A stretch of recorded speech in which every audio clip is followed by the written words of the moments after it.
Yeah, hello, hello, hello. Happy Monday, everybody. Hey, listen, welcome to the Black Man Unfiltered Network. And I'm back. I guess since my anniversary and Labor Day Monday and all that kind of stuff, I guess I've been here intermittently, but here we are, another Monday night show. I believe 100 Watts is going to be joining me soon. I did send them the link somewhere, and we're going to wait for some folks to come on in and join us. So listen, hopefully everybody out there is feeling cool. Did y'all see the game yesterday? This is the thing that keeps Lamar Jackson from being the number one best quarterback out there, man. Listen, it wasn't his fault per se that they lost that game yesterday, 41-40. But, after my man fumbled, by the way, he gave me so many fantasy points. After the running back fumble, okay, and Buffalo scored, Lamar Jackson had the ball, and what he needed to do was get a first down. I don't care how he did it. I don't care what Harbaugh called. They were supposed to get a first down so they could run out the clock. And they didn't do it. And I think they should have went for the fourth down play because it was clear that the Ravens defense was not stopping Buffalo. It was clear. I said, you're going to give them back the ball, and all they need is a field goal. And you're not stopping them. You haven't stopped them all second half. They're kicking your ass all over the field in the second half.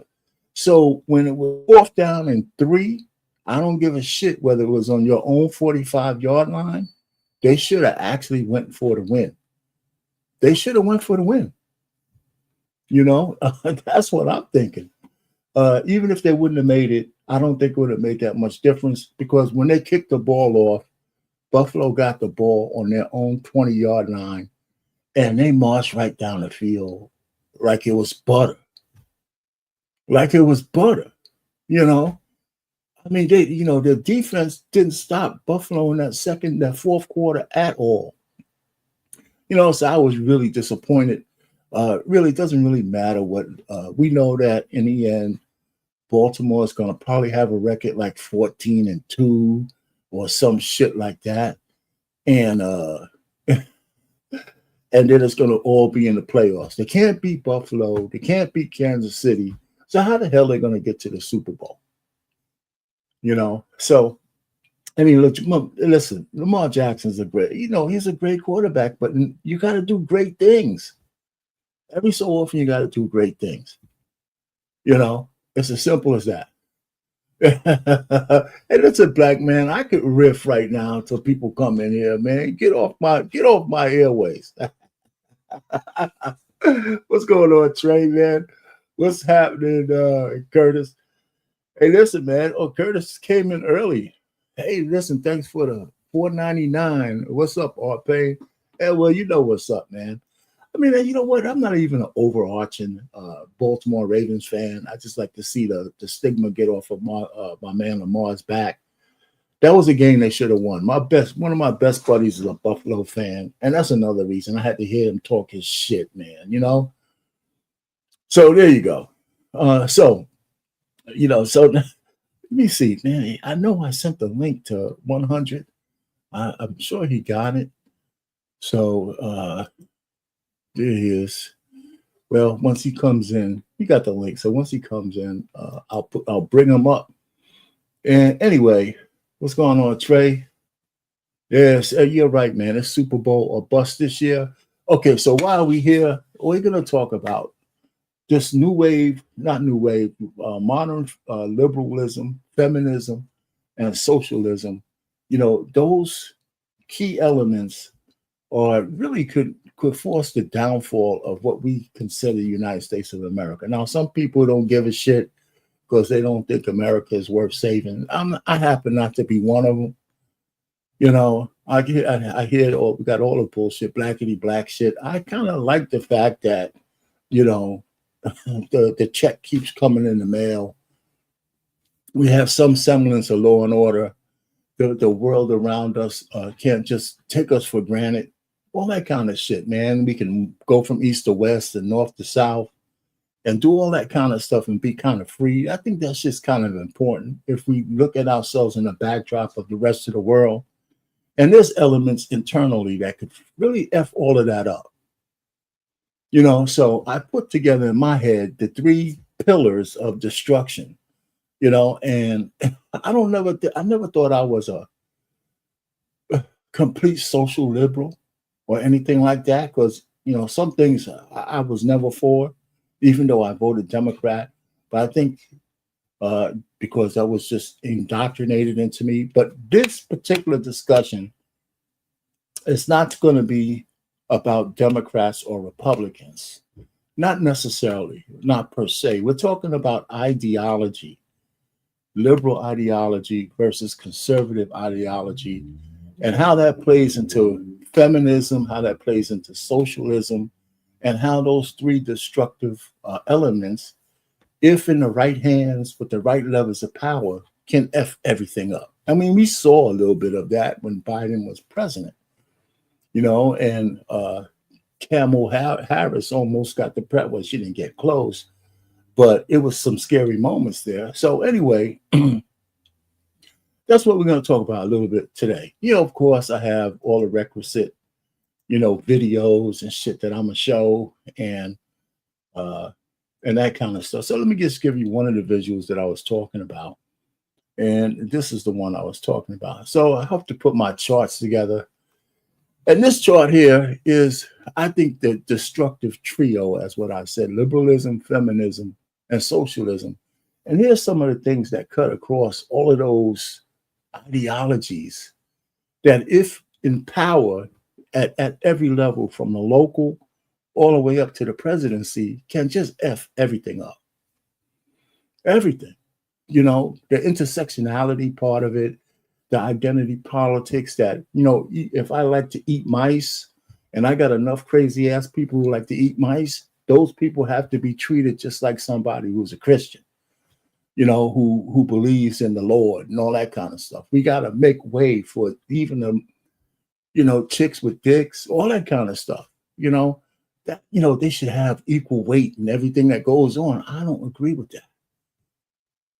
Right? I mean, even if as being a black, right? When whites said, you know what, just because you're black, you shouldn't have everything. Well, they were wrong, because we were born this way and they owed that to us. So we're not the same as people who choose to do crazy things. Being black is not in the DSM, but being a man who thinks he's a woman should be. Okay, so that's the big difference. Of course, then we get this bullshit about equality of outcomes. Liberalism, they believe that shit, right? Not only should we all be equal, but everybody should be equal the same way, no matter how hard I work and no matter what I do. Somehow we should share all the accolades, what they call it, the participation trophies. That's what that part of it is, right? There's people in liberalism, for their sakes, the feminists, mean that some women should be able to do everything that men do, whether they can do it well or not. They should have the opportunities that men do, so what's going on, man? What's happening? What's happening? Well, man, how you doing? What's going on? What's going on, man? I could take a step back. How you doing? Hey, man, getting off work last minute, trying to hurry up and run in here, man. I've been trying to catch up. Hey, man, what time what time you get off, man? Around 7 Eastern or a little later? Because we can always go back a half hour. No. Today, no. It's my schedule just be a little inconsistent. It was 6:30 today, and that drive home, getting in the house, taking stuff out your pocket, all that stuff. I got you. That's my bad. I'm catching up. Yeah, no problem, man. So I was just I started out talking about the football game, man, and BMU tried to admonish me for that shit. So I had to tell them, get the hell out of here. Last night's Ravens game, man. Shit, Lamar Jackson. Anyway, again, so centralized government, the control of means of production, right? There's a little element of that in all these three pillars, centralizing shit, man, making sure that if I can't get what I want, I'll use the government to force people to bend to my will. And of course, DEI against merit-based outcomes. And we need to have a better discussion about that. But if you can see you can see elements of this in each one of these things, from liberalism, feminism, and socialism. But let me talk a little bit about feminism. There are conservative feminists, so they don't act like liberal feminists. They're conservative feminists. So the white women, who generally are conservative feminists, they believe in power and control. But in some way along the way, they still understand the need that they need their men. They still tend to get mad. So you saying those is the happy wife, happy life. You must pay for my entire life. No, I'm not. That could be part of it, but that's not necessarily what I'm saying. They might have that leverage on some of their men, but some of their men are powerful, right? But do they believe in happy wife, the trad wives, and that kind of shit? Maybe. All I'm just trying to say is that you could be a conservative and be a feminist at the same time. I think I believe conservative feminists also get married more. I think I try to look this up. They didn't want to admit that they have less baby deletions than liberal feminists. What they said is that the proclivity of baby deletions are more for liberals in blue states. That's kind of like the same thing I'm saying, but they won't just admit it because they say they don't have the hard numbers. So there's a little bit of difference between feminists who are conservative and feminists who are liberal, because liberal feminists are just outright crazy. They actually hate men. Those are the bull ring chicks and all that shit. So that's just some of my thought about it. And of course, there's what you call layers, and then of course socialism, definitely the control, centralized control over how we mete out resources, that kind of stuff. So these are the pillars that I think that if run unchecked, like look at New York, they got this Mondani guy. That guy Mondani, if he becomes mayor of New York, he's going to try to do all kinds of funky shit. And then the guy out in Minneapolis, Somali guy, if you listen to what they say, man, those guys, they're pretty much communists, So anyway, so it really seemed like our Go ahead, man. It really seemed like the socialism is where like we headed towards. It's like this idea of accepting everyone no matter what their proclivities are, like this idea of everyone is equal thing. Like we really are heading towards socialism, and that shit is scary. Absolutely. I mean, that's where let me take this down. So actually, that's one of the things I was looking at. So when I put this out there, I had this idea in my head, but I said, man, it's just kind of complicated, and we're going to only be able to touch the surface here with the time we have. Even if we did, you got to have the chops to talk about some of this stuff. And a lot of it that I've looked up, I have like different videos and stuff like that. But I want to play this one video that I always do when we talk about liberals and conservatives. And it's just a small little cartoon to show the difference. And I might not go through it all, but here goes. We're going to just play some of it so we can get it popping, so we can get the definition out there to whoever's listening.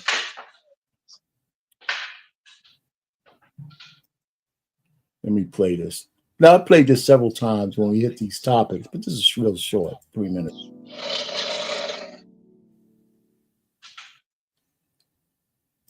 When it comes to the social elements of the state, the two major ideologies that philosophers focus on are conservatism and liberalism. Conservatism is associated with beliefs that a country or state should hold tradition and custom as the most important aspects of their society. Conservatives do not like the idea of social change unless it is absolutely necessary. Conservatism basically favors long-standing traditions of culture, religious beliefs, or national defined beliefs. I see. Conservatism carries patriotism for the nation state and believes that our belonging to a nation with a history of beliefs and culture brings us and the people in our nation closer together. Our national identity, our social structures, norms, values have been built up over thousands of years through many generations. Well, let me stop. When we say thousands, let's just say if we keep it to America, we definitely haven't been around 1,000 years. But this is kind of the crux of the whole America First movement. They call it MAGA, but it's not. It's more than that. But if you think about when traditions and cultural norms and shaming and all that kind of stuff started to go away, it kind of really picked up a lot of steam in the 60s and beyond, right? Through all the eras. And, and the evolutionary and the change was kind of radical as opposed to evolutionary. And I think it kind of outpaced some of the conservatives and they lost their way until Trump. I want to come back to that, but go ahead. To shape us, and maybe until Reagan. But even him, some of his policies weren't as conservative as what Trump is trying to do now. Make us who we are, and conservatism believes this should be preserved and protected. Yes, I understand. However, in the last century or so, we've seen radical social changes across the Western world, the whole world, in fact. As human beings, we're a creature that is always changing. We're learning, we're evolving, so of course there are going to be social changes, because we as people are always changing. Okay, but conservatism isn't against change. Well, listen, the guy is right. We're always changing. Change completely, but rather it believes this change should be a slow or gradual process. It could be referred to as organic change. Conservatives understand there is a social change, but would like to control it and ease it in piece by piece so as to not disturb the wider web of society. It doesn't believe in radical change or any form of revolutionary change in a society. Well, there has been radical change and revolutionary change in many parts of the world, and a lot of this has been beneficial. Conservatism is concerned with social culture, but there have been many cultures of oppression and subjugation around the world, and conservatives would argue that this still needs to be protected. It is because of this that I favor liberalism. Liberalism is based on the political philosophy centered around the individual. The individual should have as much personal freedom as possible, providing their freedom does not affect anyone else other than... Let me stop it right there. Let me stop. You gotta see. I wanted to stop it right there because what he said was critical, right? I don't know if you caught it. I mean, you probably caught it too. The individual, as long as the shit that you want doesn't impact everybody else. That's not how liberalism is being meted out today. Matter of fact, people's individuality is very intrusive on everybody else, right? And then they look towards the state to back them up to make sure they can do their bullshit. And that's where the problem comes in. Liberalism, the old liberalism, is a whole lot different than it is right now, because they're using the state as a weapon to make everybody fall in line with the minority. And so, you know what, and it's a lesson I think a lot of Black people learn from the standpoint that, yeah, we deserve to have the equal access to life, liberty, and the pursuit of happiness, as long as we can try to change the nature of America to bend towards our will. For example, and this is a stupid example, there ain't no such thing as a Black national anthem, right? And it's just no way for us that we should try to force that shit on people who don't want to sing that. You know what I'm saying? As an example, and we shouldn't have, we shouldn't try to find ways to make people accept that, because, we're Americans. We only have one national anthem, right? If you want to sing the hymn, you want to sing it as a hymn, go right ahead. But, so that's the way that's just one example. So I agree with you. If Black people want to restart the Negro League and then play the Black national anthem, that makes perfect sense. But to think that you're going to be in the MLB and think that they're going to play that before one of their nationally televised games, no, that's not how that works. You know what I'm saying? And I think we got a disagreement. You know, I'm surprised. Trey said, "Oh, we should be singing that." I don't think so. I mean, I like lift every voice to sing, but it's not a national anthem. But I think, look, if we're gonna talk about changing the national anthem, then let's change the national anthem. But it doesn't need to change to the Black national anthem. That's all I'm saying. Like, if we're gonna say, hey, the national anthem is racist because of the fourth verse in the song, if that's what we're gonna do, okay, cool, I'm with that. But that doesn't mean we need to change it to the Black national anthem. I agree. But say, I was just trying to say my point in terms of us being a 13% group trying to say, well, the other 87% should bend to our will, right? They say the transgender is 1% group, and they damn sure have tried to make all 99% of us bend to their will. You know, so okay, we got Trey up here, man. Shit, you know, should I let them up? Man? If they got their own national anthem, they can save that for their drag races. What's going on, man? All right, so what's the disagreement about? Well, if your league is predominantly Black and your fundamental base of how you make money within that league comes off the backs of the Black entertainers and athletes, the least you can do is sing the damn. Oh yeah, see, we wasn't talking about song. the Negro That's League. the least you can do. I'm not talking about the Negro League. I'm talking about the NFL and the NBA. They sing. They sing it before. Now here's the question before the NFL. Here's the question for you then, Trey.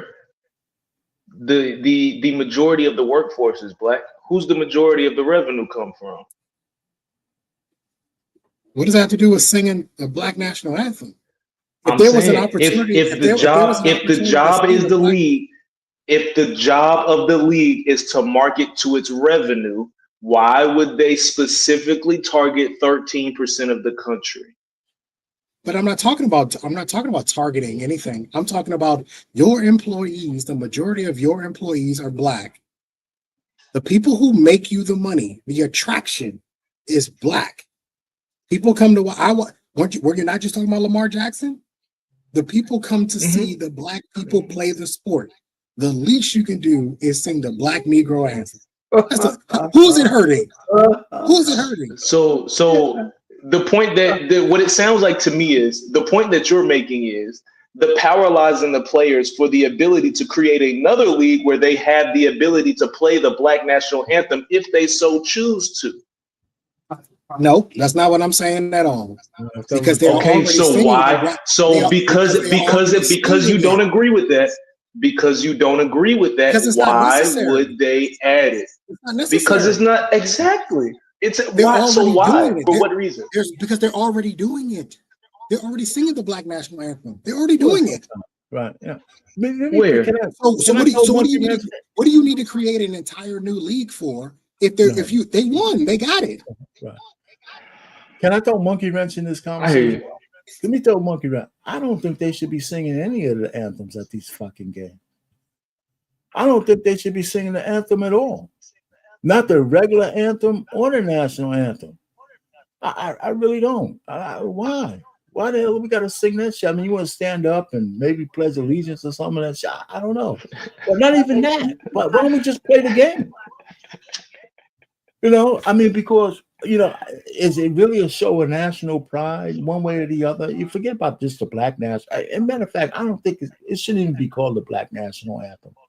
But not because it's Black, it's because it really wasn't meant to be an anthem. Right? It was a spiritual that somebody adopted. I don't know what it was, Tashik Nareed, whatever his name is. I don't know who the hell came up and said this is the Black national anthem. But anyways, but I mean that's neither here nor there. But the fact is, sing has been around for a very long time. We used to sing it when I was a kid, and I went to a Catholic private school. It's nothing new. It's nothing new at all. And the fact that anybody would take issue with them singing a song before a game, same thing with the national anthem. I have a problem with the fact that they don't even say the Pledge of Allegiance in school anymore. I remember growing up and having to say the Pledge of Allegiance every day before our classes started. I have a problem with the fact The issue here is that our ability to want to allow people to have the freedom in this country has shaded over patriotism. We're still in America at the end of the day. And my firm belief is if you don't like it, pack your shit up and leave. Go to another country. Let's see how long you want to stay there. Yeah, no, People I talk agree about with going to other that, countries but- all the time, but they never stay unless they're marrying some Filipino chick or some Thai chick. All right, so let's get back on track. Listen, all I'm just trying to say is that this is like kind of a sidebar, but the truth of the matter is, it was just my example that brought this up. And you have the right to disagree with that anyway. But one of the things I have a problem with the way things are in the first pillar with liberalism, I think right now the way it's being meted out, one is violently aggressive. Like you can't even have a conversation with some of these liberals out here because they get really. Everybody thought the MAGA people were aggressive. I think liberals are a whole lot more aggressive than them. I mean, we see them in the streets every day. You know, bucking up against police and throwing shit and rocks and going crazy. Liberals believe in censorship. I mean, maybe a lot of people in power do, but we saw them actually make that shit work during COVID and during Zuckerberg making his, mea culpa that he was complicit in it for the liberals. I guess public cancellation. People used to get cancellation for just their views. I think I have people were losing jobs over their views, and some still do. And then we had one person who was a presidential candidate who, and maybe some people might agree with this, but I'm gonna play it anyway, who thought that maybe we should legalize or decriminalize sex work. So let me go ahead and put that up for a second. Here we go. Let me share it, and then we'll come back and talk about it in a second. Okay.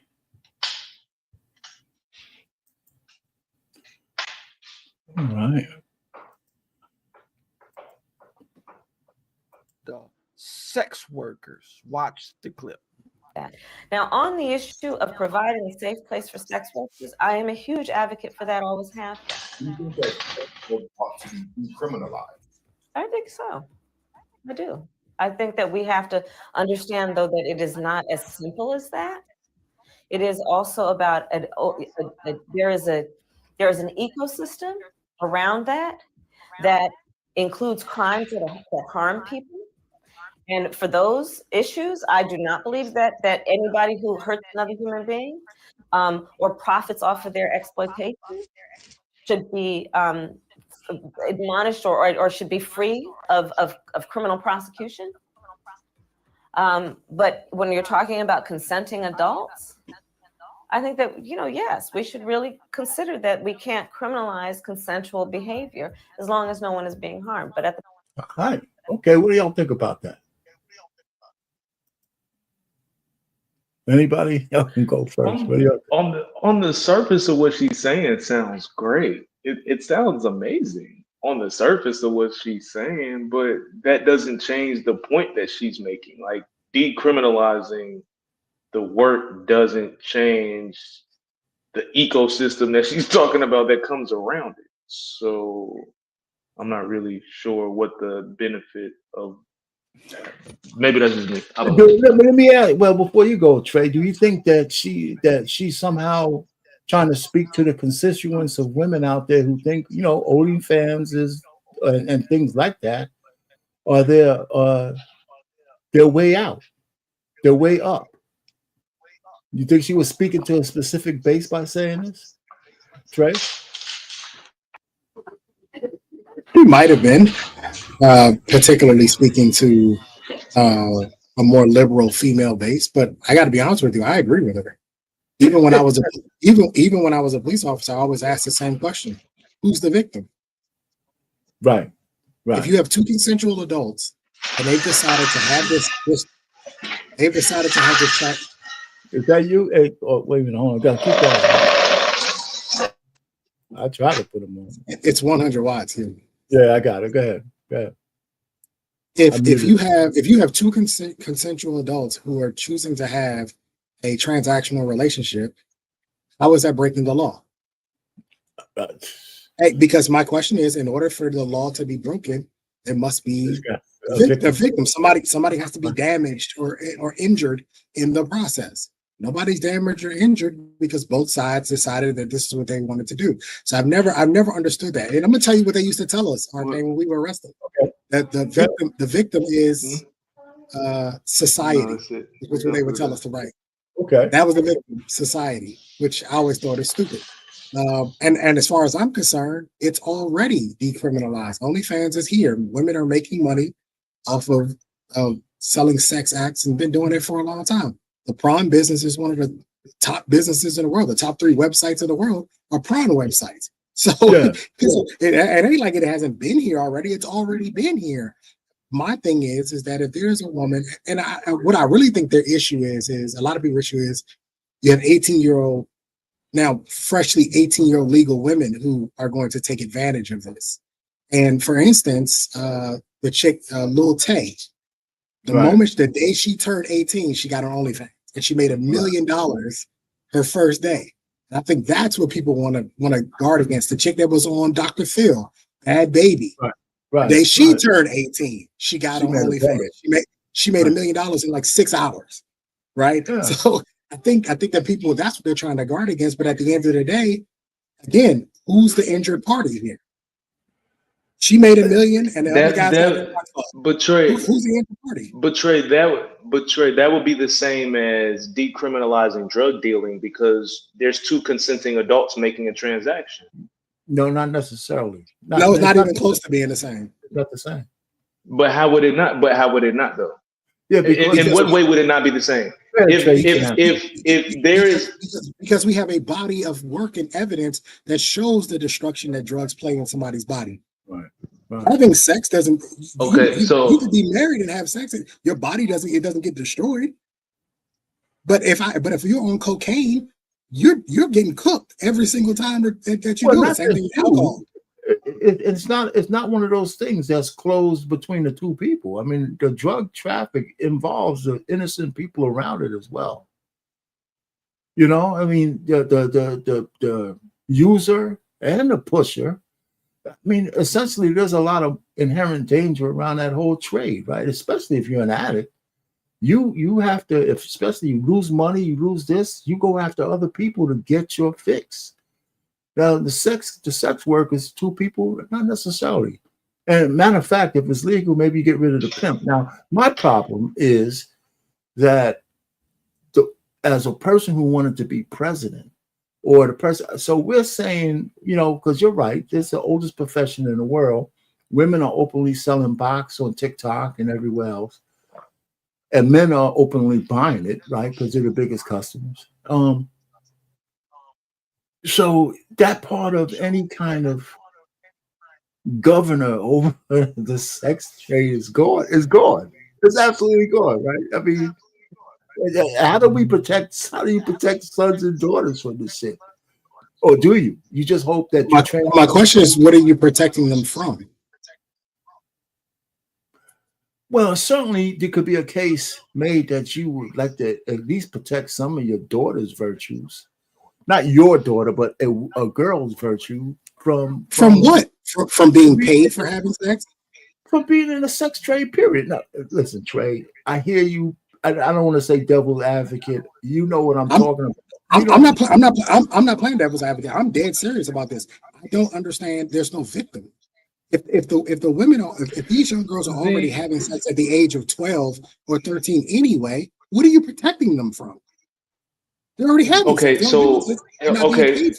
So here's the thing, right? So with my daughter being a teenager, I have the understanding that sexually, like, she's just at the point now that she, like, it's just gonna be what it is. Like, I can't control her. I can't monitor her 24/7. You know what I'm saying? So it's just gonna be what it is. But if my daughter is going into high school with the idea that OnlyFans is a career option for her. So if if she gets to her senior year and she's telling me that her options when she graduates is the military, college, and OnlyFans, that's kind of scary, big dog. You know what I'm saying? Like having that be a viable career option for a young girl is kind of scary for a parent because of knowing what comes with choosing that. The same way with choosing to be a drug dealer, you know what comes with that. Always a viable option because she's a female. The moment she turned 18, she could have gone into prom if she wanted to. It's always been a viable option. That is true. I have a daughter. But so what stopped? Okay, but Trey, what's okay? Then answer this part.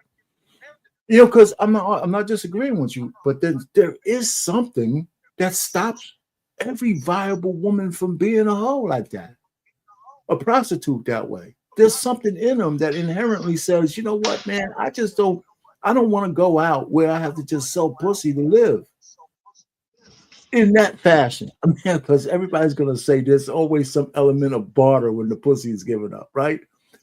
Okay, but we ain't talking about those edges. We're talking about the quick, hard, you know what, man? Straight sex work. I get it. Straight sex work. Yeah. What stops a woman from doing it? Yeah. I don't know. The better answer, this is a question where we would have to sit 18 to 25-year-old girls, women down, and ask them, what has stopped you from not wanting to do it? Because the issue is they all can do it. All know it. They all know it. And they all know somebody who's doing it. And they all understand that it's a commodity that you could barter with. And not only that, most of them have thought about doing it. Right. So here's where I'll agree with honest, you.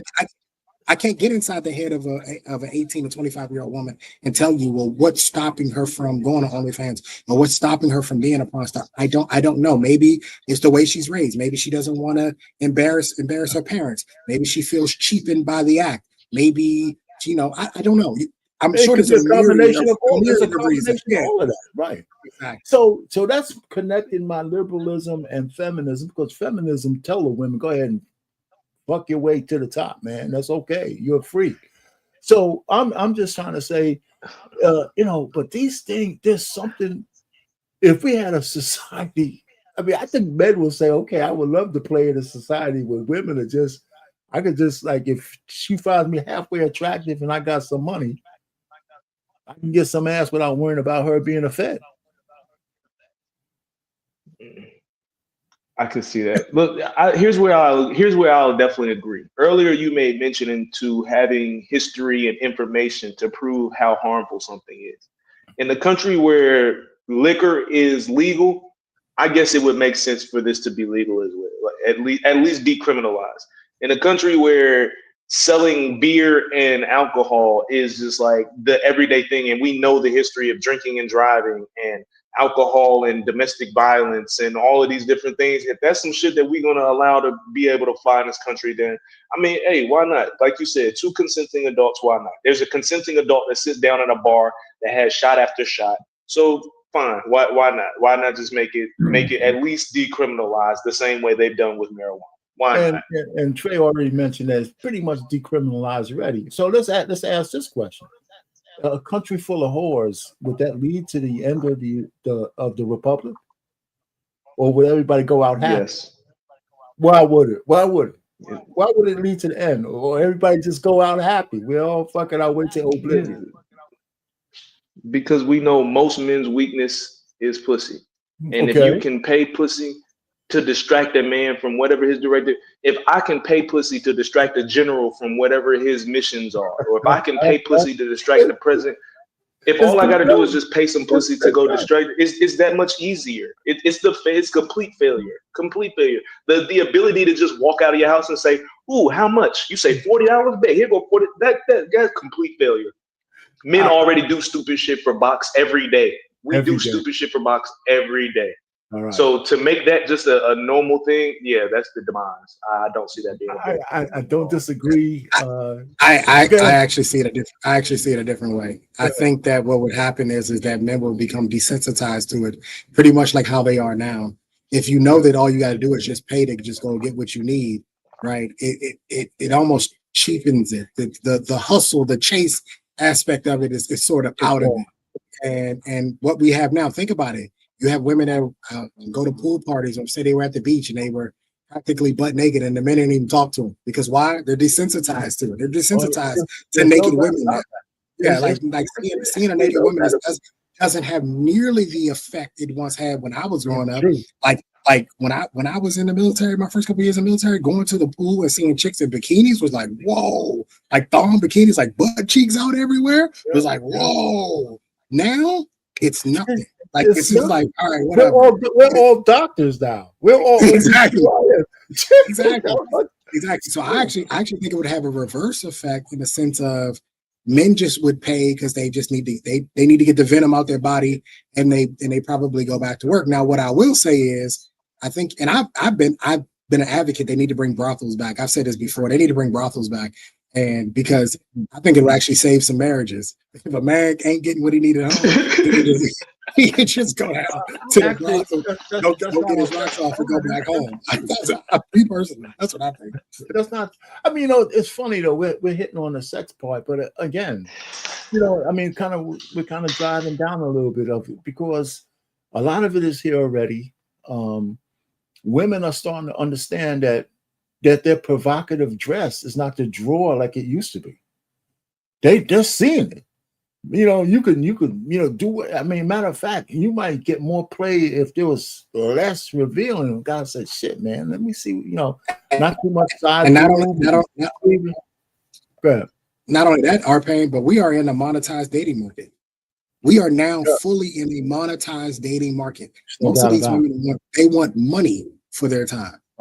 They don't really care about you as a person. I've said this before. For a woman to actually get to know you, it don't cost no money.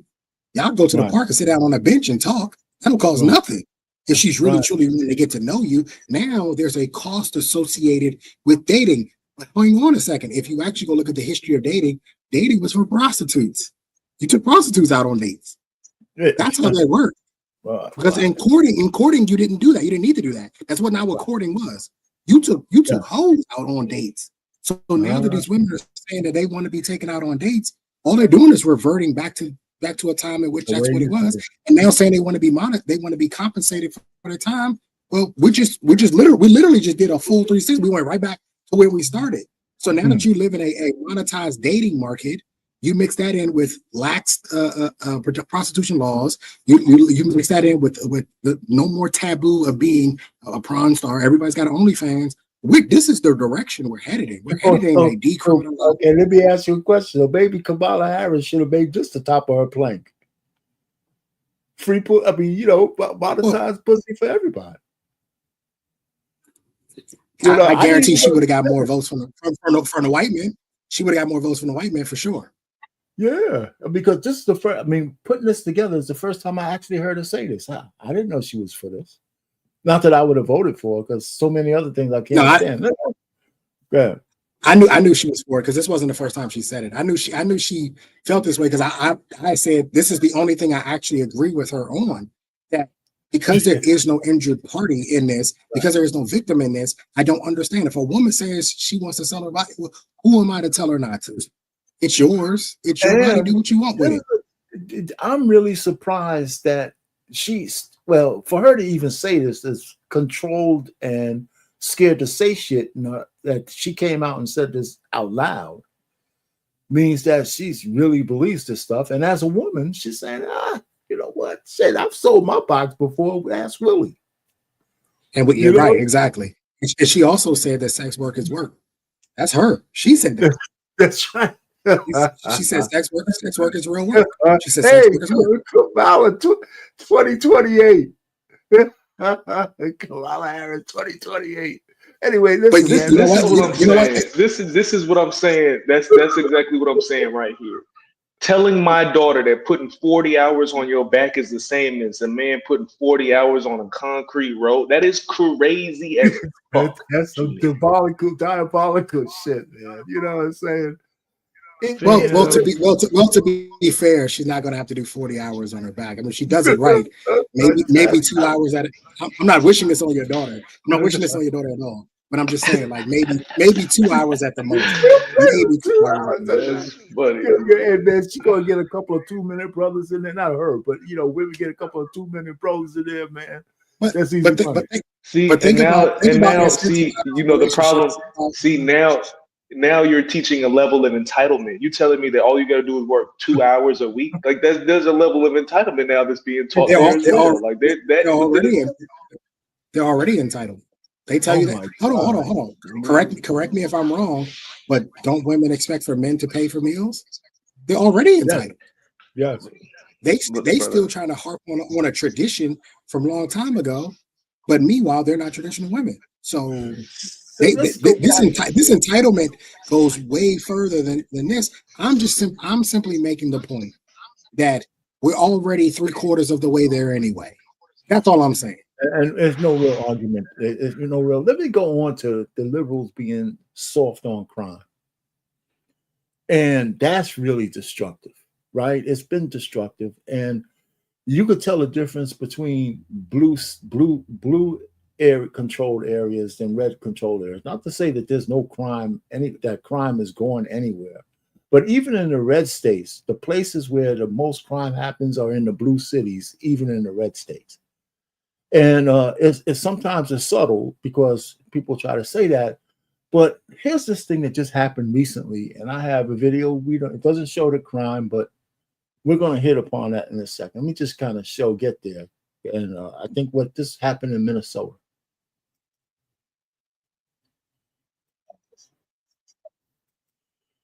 And I want to start it from a certain location.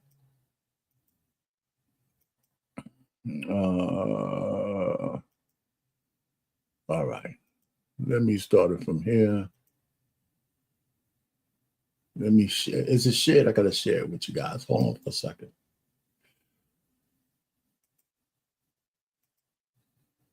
All righty.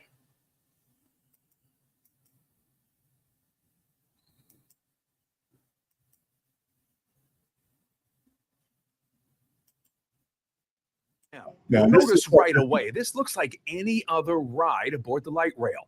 People are doing what they do these days, keeping to themselves, scrolling on their phones as they ride along. The man accused in the killing, DeCarlos Brown, is in the red hoodies on the right side of your screen. He appears to be maybe a little emotional, perhaps a little agitated, but nothing disruptive. There's nothing that gets anyone's attention.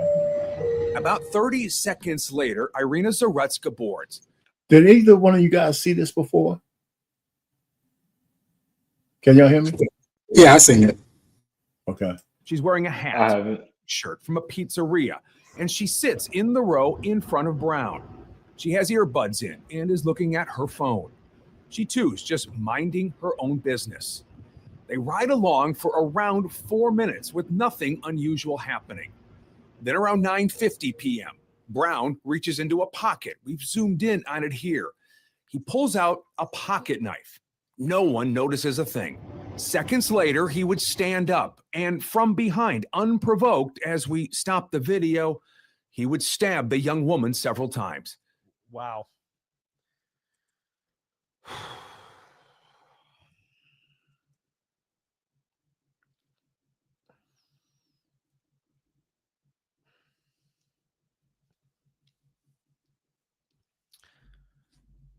Stuff like this just makes you angry.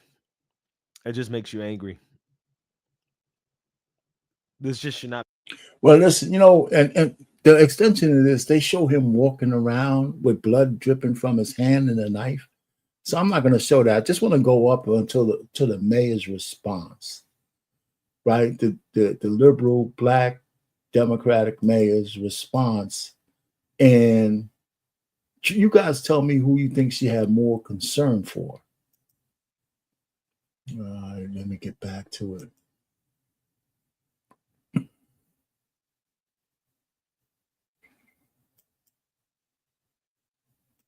Until they finally snap and do something crazy like this. So again, the Democrat mayor is getting backlash for her response to this. She claims she's not going to post the footage out of respect for the family, but I think the real reason why she's not going to repost the footage is because of the fact that this doesn't fit the narrative. But she says that this was a senseless and tragic loss. My prayers remain with her loved ones as they continue to grieve through an unimaginable time. Like so many of you, I'm heartbroken, and I've been thinking hard about what safety really looks like in our city. I remain committed to doing all we can to protect our residents and ensure Charlotte is a place where everyone feels safe. And she's getting absolutely ratioed on this. Colin Rugg says, you sound more angry towards people sharing the footage than you are towards the violent thug who stabbed Arena. Bizarre. Jeremy Prom says, interesting how you couldn't just say violent racist attack where a black man attacked and murdered a white woman simply because of the color of her skin. Now, again, I'm not even sure if that's really the motivation here, but we all know what the reaction would be if the roles were reversed, right? Could you imagine a random white man stabbing a black woman? Yeah, we do know that people would be, pulling the race card saying that, well, this happened. That's true too. But this whole thing is, I mean, you could put race in it. I don't know if he would have did this to a black woman. My daughters ride the train every day, just about to go to work. This is some scary shit. She didn't see what was coming. Now, I think the guy is just crazy, but I don't know if he did it because she was racist, because my man just said it. But I say this, if he was a white man and I was a black woman, this shit would be all over the place. We would see Black Lives, would resurrect Black Lives Matters, and maybe rightfully so. The problem I really have is, as a black man, if that was a black woman, we might not even hear this at all. What do y'all think about that? If she was a black woman and he was a black man, is there a possibility we wouldn't have seen this at all? Because the black, we got to say it, black men hurt black women all the time. Not every day, but you know what I'm saying? We don't hear no, we got to be balanced and we got to be fair, right? The statistics are very clear that majority of the violent crime that happens towards black women comes from the men. So let's just call a spade a spade, right? Let's call a spade a spade. And this is an example of a violent black man. I can understand if he was provoked. I can understand if something happened. This is completely unprovoked. He looks like he's dealing with demons sitting in that chair. I'm not making any excuses for him, because I am a firm believer in the death penalty. This is a death penalty case for me. That's how I see this. This man should never be able to breathe air ever again for what he did to this woman, simply because it's completely unprovoked. This woman didn't do anything to him. She's completely unaware. I mean, she's just checking. I mean, the kind of danger that she's in here, or any woman is in, she doesn't even know what hit her. Nothing. It was so fast, even the people next to him, even their peripheral vision didn't catch what he was getting ready to do. And here's the other part of this, Martin. Stabbings are personal. Right? When somebody stabs someone, first of all, you have to be close enough to stab them. You have to be within arm's length. Right. So a stabbing is a personal violent crime. It comes from somewhere inside of you that you want to create this type of harm against someone. It's not like shooting. You could shoot somebody from yards, feet away. You know what I mean? You're not right up on them. But in this particular case, look how close he's within a foot. He's within a foot of her. A very small woman. Very small. Happened because this white man, was racist and hated black people and just wanted to take it out on some random black person. They be saying stuff like that. But yeah, I mean, again, this is this is crazy. This person says sunlight is the best disinfectant. Charlotte mayor is responsible for this violence. All politicians that allow violent criminals on the streets to prey on the innocent are culpable. You should be charged with accessory to murder. And then at Pam Bondi, look at this. Look at this. Look at all these mugshots. This guy got arrested 14 times. 14 times. This is Minneapolis? Yeah, this is Charlotte, North Carolina. Charlotte, North Carolina. And she's a Vaya. Remember when she got put in? She's a light-skinned black woman. So their laws there put this guy back on the street. And this is my problem with the liberals and the law, right?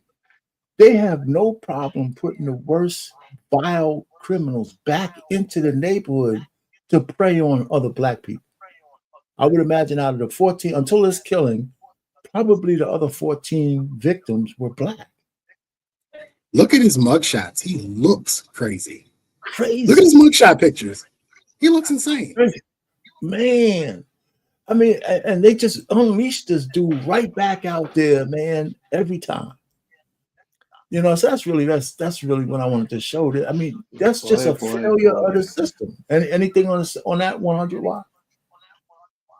I'm telling you, the way technology is working, it's about to be a whole lot easier for, like, just like he said, just look at his mugshots. He looks crazy. There's gonna be facial scans that start measuring your face to flag you for mental health issues. Like the direction that this is going, it is becoming very interesting. It's gonna come to a point to where you walk out your house and police have eyes on you just simply based on your face symmetry. So it's that Minority Report, man. That's Minority Report, man. Hey, look, man. People when people used to talk shit about all these futuristic movies and how they're unrealistic and all of this shit. Hey, man, we living in it. All the movies that came out in the late 90s, the early 2000s that was talking shit about 2045 and 2175 and all that shit. Hey, look, we here. The Jetsons is happening right now. We got Big Ant, man. Payne, be honest. The lack of substance, most of them today are raised with what other choice? Well, what other choice do they have? I don't know, man. You know, whose fault is that? They say hi to you by turning around and showing you, look at me. What's that? If pimping was in now, I could be rich. Yeah, I read that like I was a third grader, but that's okay. Anyway, so anyhow, hey, thanks for the $10, Big Ant. You're right, man. You know what? I want to agree to disagree, but you know, I can't. I just can't, man. The lack of there's absolutely a lack of substance with people today, and the ladies found a way out. And you know what? The men are paying for it. We have to call a spade a spade. They can't make that kind of money without a whole bunch of hard dick men out there, man. Shit. That's how when we did that show about men going to AI and robots, that shit's gonna, I mean, it's coming. If I don't have to talk to a honey and I can get off, I think guys are gonna be doing that shit, man. You know, and sex work is gonna be the new gambling addiction. Yeah, or sit down here listening to Anissa telling us how stupid we are and shit like that. Fuck that. Well, if you actually do the math, following an OnlyFans chick is actually cheap. If you do the math in the long run versus getting married, a $23.99 subscription is much cheaper than getting married. Is it that cheap? No, they're cheaper. They're actually much cheaper than that. I actually gave you a more expensive one. I've seen a couple of girls that was on Fresh and Fit. Their shit was like $7.99. Yeah. So when you tell a man that doesn't want to get married, has had bad experiences with women, and he can get off every night for $7.99 a month, what you gonna tell him? Hey man, more power to you. You know, I mean, golly, I mean that's where we are. And you also have to remember this: women don't have the same effect that they had 70 years ago. Mm-hmm. Men don't pedestalize women the same way anymore.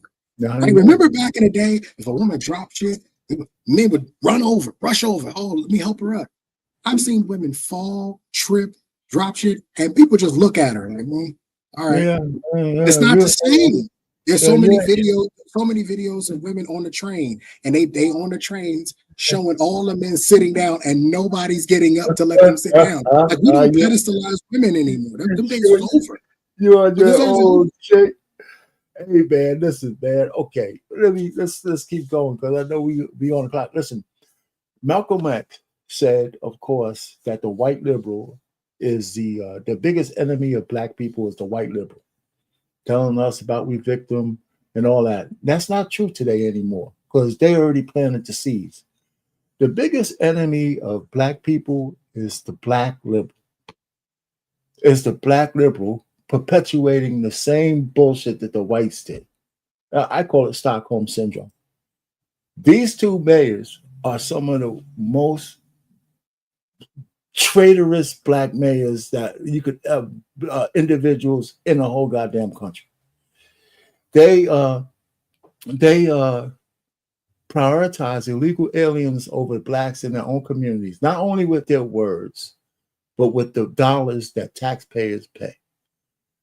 And it's all documented. And Brandon Johnson's got to be the one is in Africa with the guys, running with the, whatever, running with the tribes while her city's burning. And Brandon Johnson is just the worst, man. This guy is the worst race-baiting, Stockholm Syndrome, coon guy I've ever seen. And I never even used those kind of terms. This guy is horrible. And guess what? The black people might just put him back in office because his skin is black. That's just going to kill black people. It's already happening. Chicago's got to be the most dangerous city in certain parts in the whole country. And he actually, and I don't have this clip, he actually said, hey, man, our murder rate is down. It used to be, our murders are down. It used to be, it was 1,000 at one point in one year. Now it's down to 600 and something. And he stopped there like, okay, it's only 2 a day now. It's only 2 a day now. It's not 2.5 a day. It's only 2 a day now. So I don't like this guy, man. He's horrible. He is horrible. Anyway, so I'm just saying that these two people are just bad, man, for everything.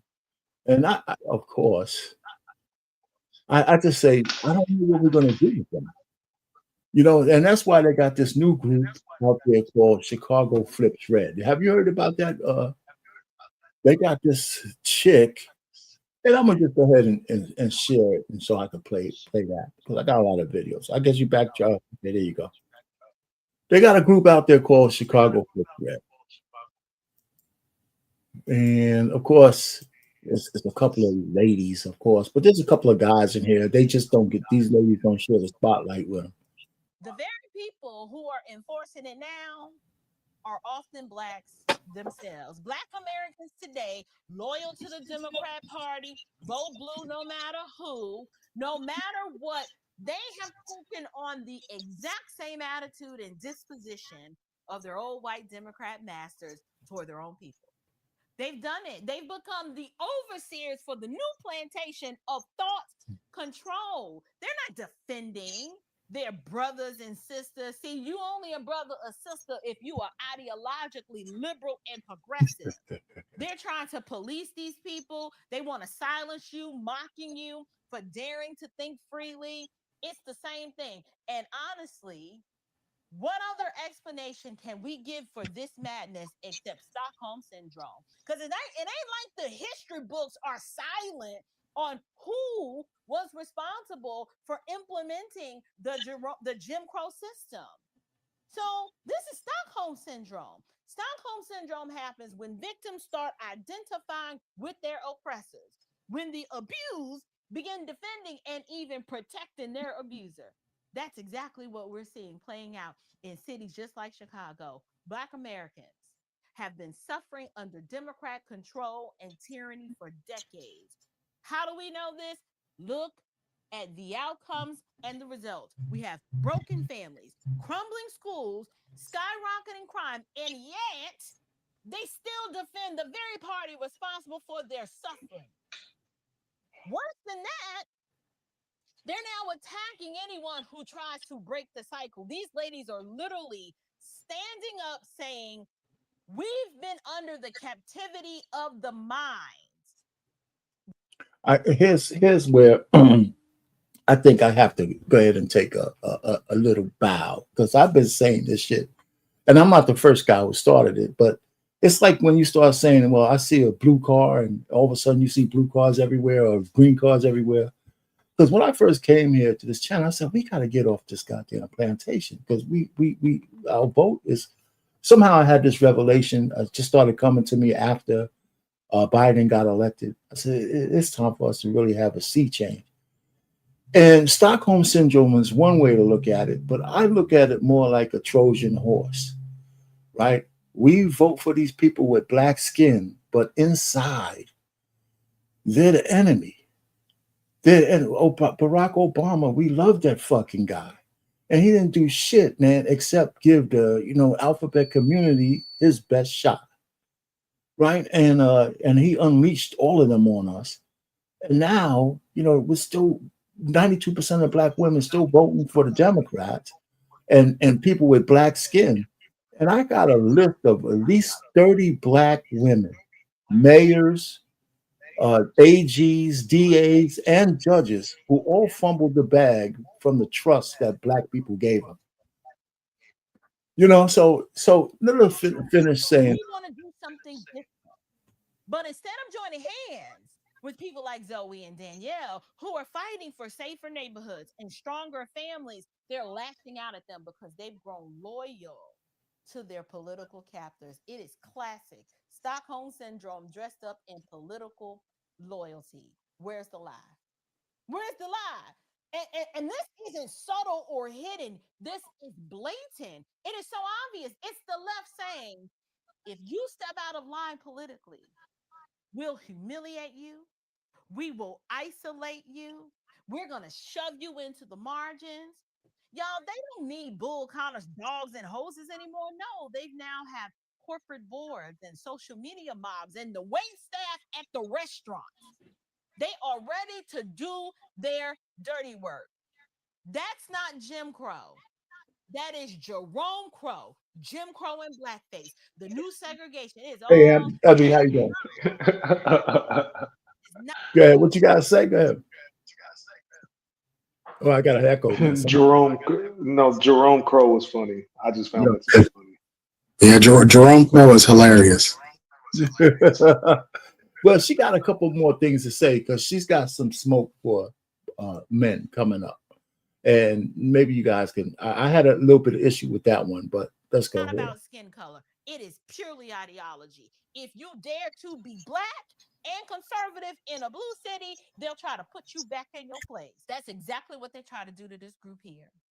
It's the weakest group of black men. I ain't gonna hold you. The weakest group of black men I've ever met in my life. I really feel sorry for the level of of down lowness that we have in our group, in our community. That the fact that we can't get nothing done at all. All we do is go back and forth. Y'all going back and forth with women who are out here standing on the front line for us because y'all been voting blue for 40 years and they have done nothing for us but continue to take from our communities, taking from our children, taking from our elders, taking from our families.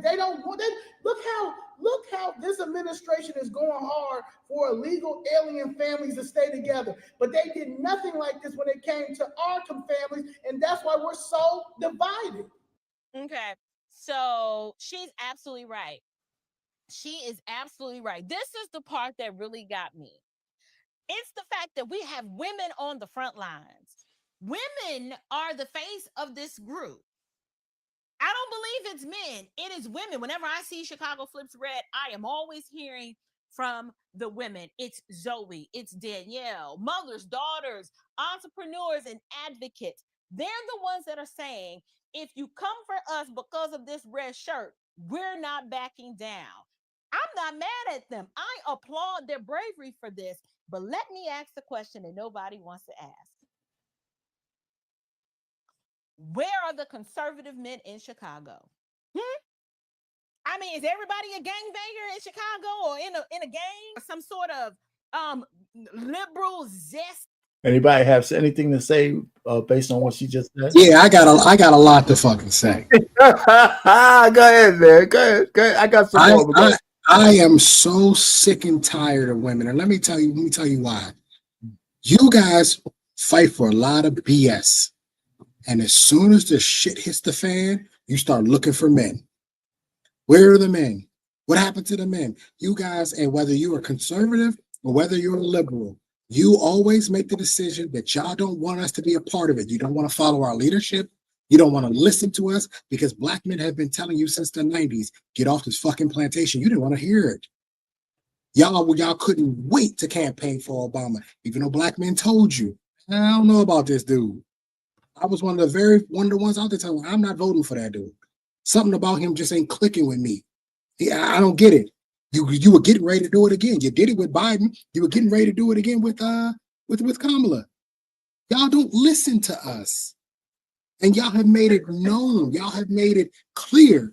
We're not following behind black men. You want to know why? Because the government came in decades ago and gave you money, and you went with zaddy government. You didn't go with us. You went with zaddy government. So stop asking for men to step up and fight when we do, you won't get behind us, because that's where you're supposed to be. Not beside us, behind us. In a support role.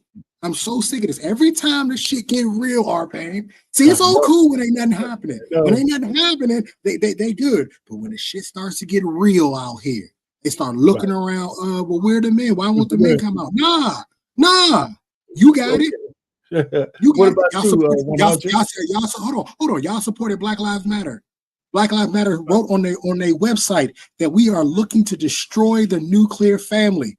Black men been telling you the backbone of the community is the family. Y'all supported them. Well, we kept telling y'all, get off this LGBTQ stuff. Y'all support it. Nobody supports it more than black women do. Nobody. Y'all don't want us. Y'all don't want our help. So stop asking for it. You got anything 100 on this?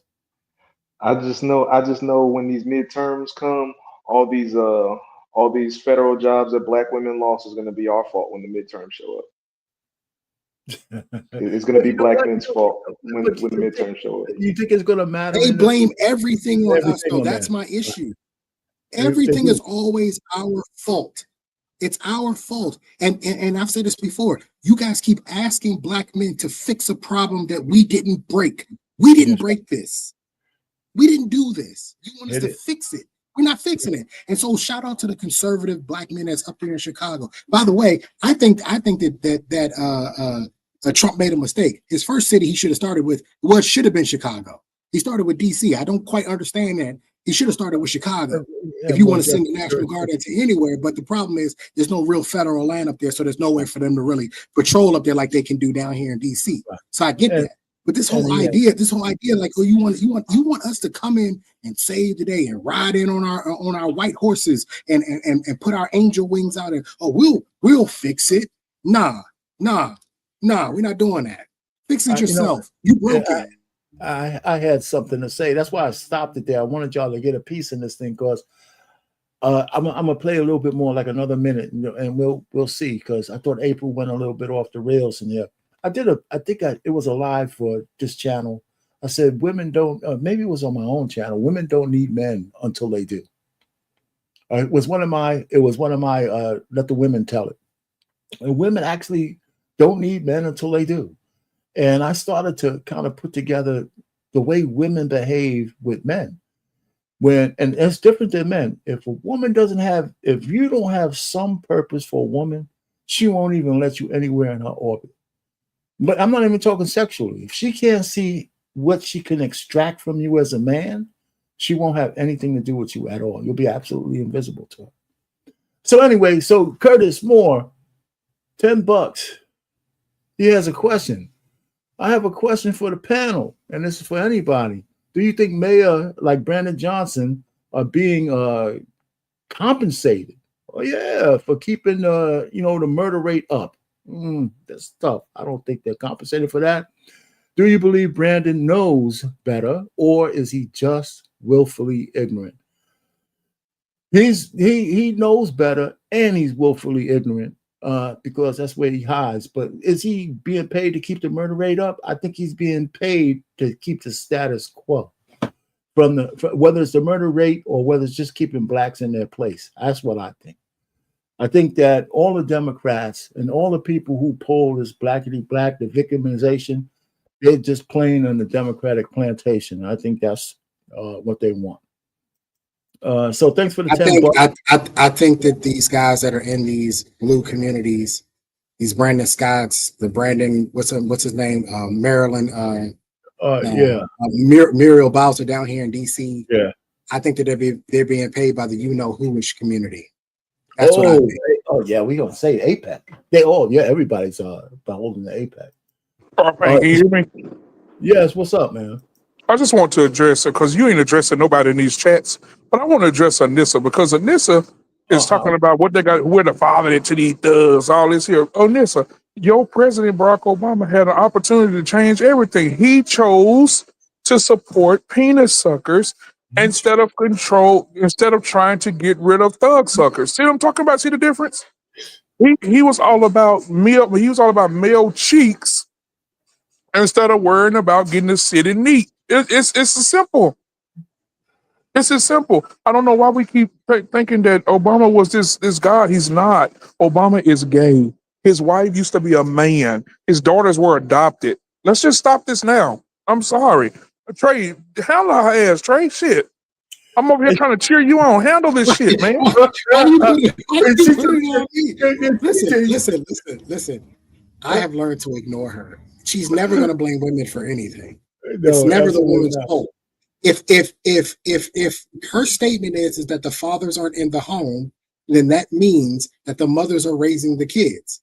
And so if the kids turn out to be POSs, that's a direct result of the parent that's in the home.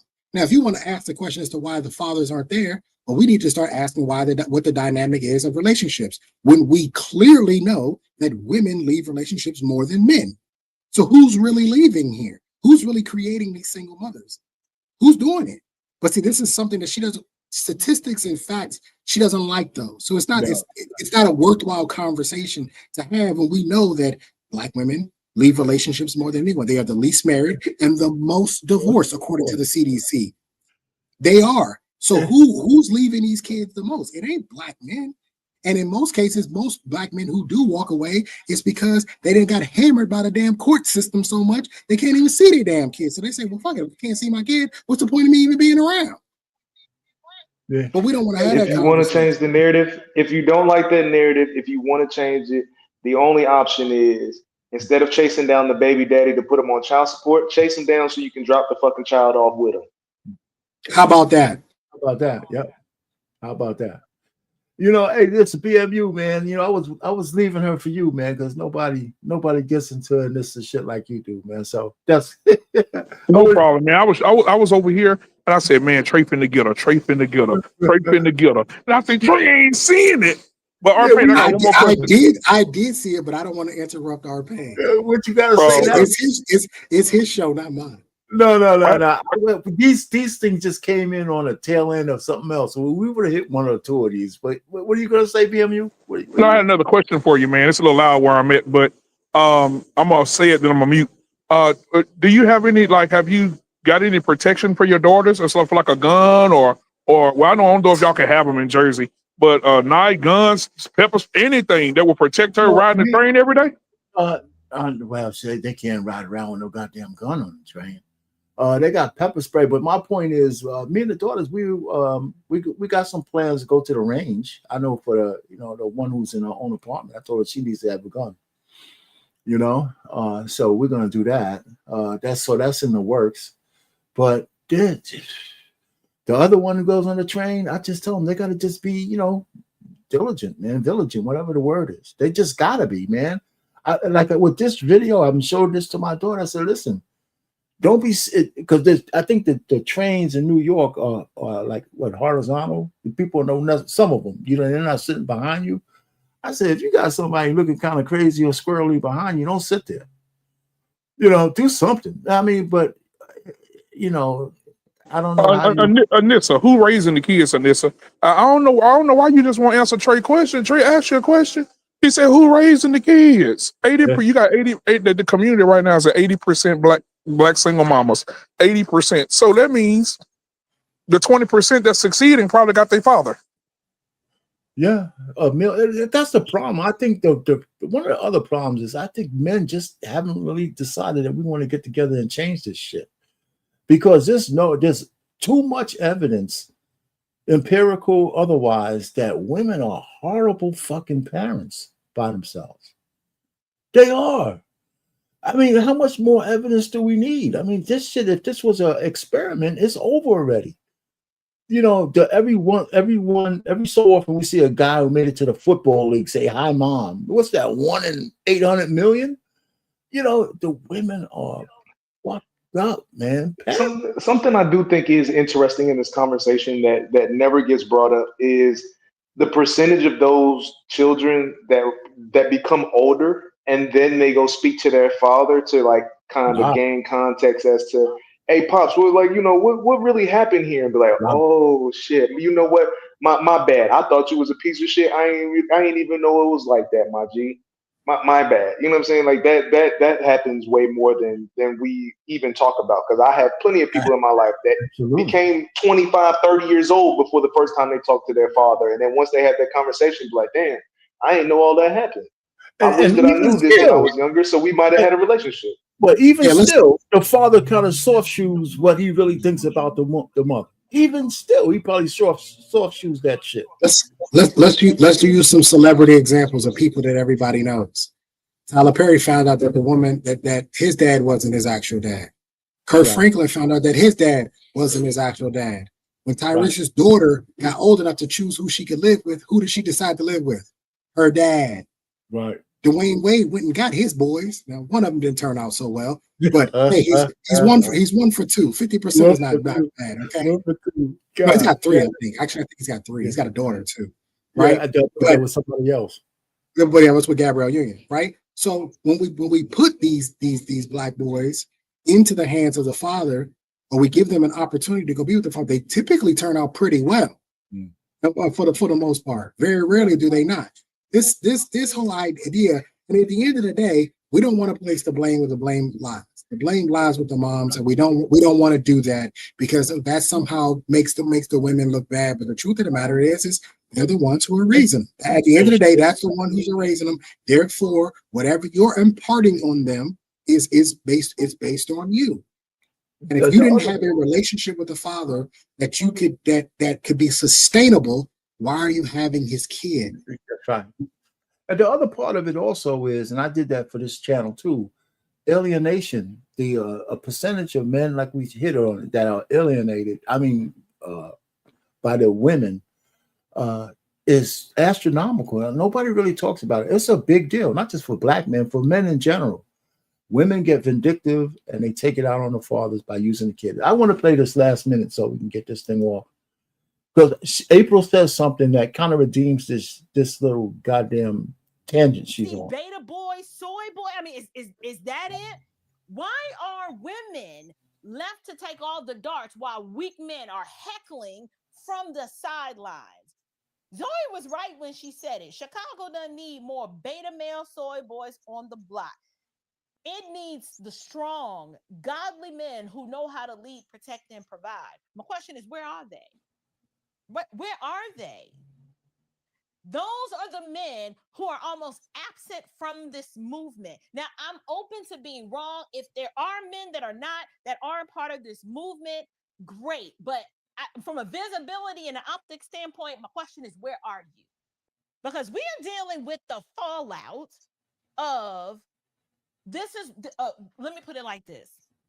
The reason why I think we're probably not seeing more men as the face of this movement because we're dealing with the fallout of the generations of matriarchal squalor.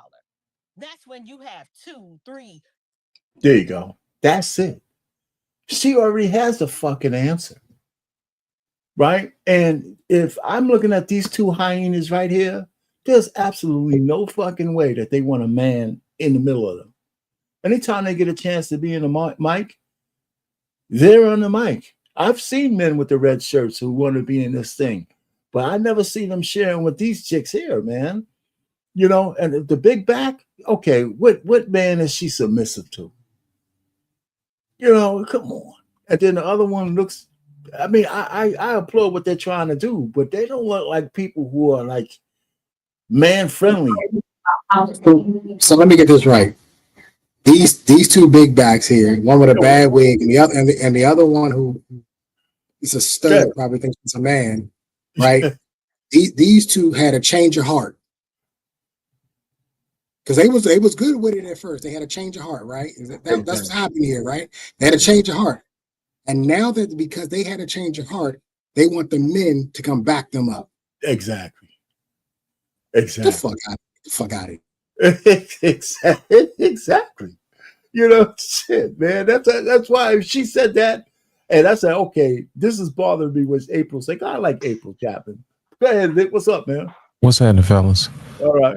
I had to What come you in and got? get my pound of flesh, man. Go ahead, man. Because I don't like either one of these sides, and I'm going to tell you why. All right. They're employing the same tactics as the hyenas. They're setting men up to be crash test dummies to do their bidding without having to doggone do the bidding of the men. Did you hear what I said? You see what I'm saying? It don't matter what side it is. And April, I'm surprised at her, but I'm not, because she's using the same stuff from the playbook as the hyenas. She's using shame, insults, guilt, and the need to be right to send guys out there to be trash pandas. You see what I'm saying? To get beat up. And they don't even serve these men. It's like you said earlier, man. You know, you're supposed to be here to serve the men, but you don't want to do that on either side. So to me, that raises my ire to the highest of festivity. You see what I'm saying? You call yourself on the blue side and trying to, you know, do whatever, and then they ignore you. But to hear this from the red side, oh my God. Did you hear what I said? To me, that's irritating. It's the same playbook. What happened to women being inspirational? What happened to women being the motivation behind men? What happened to women being wise, you know, and intelligent? They're using the same damn playbook, Arpain. And it bothers me, man. And you know, the killer part about it, there's not enough men like me with guts enough to call it out on both sides down the line like it's supposed to be called out. I'm disappointed in both sides, and especially with this one, because she would sit up here and put on a damn MAGA hat and turn around and shame the very men she should be exalting. Did you hear what I said? And I'm done with it, man. I hear you, man. That's why I said this. That's why I said this will be a good one to have a piece of a discussion point, because I'm kind of surprised that April should have said what she said up front.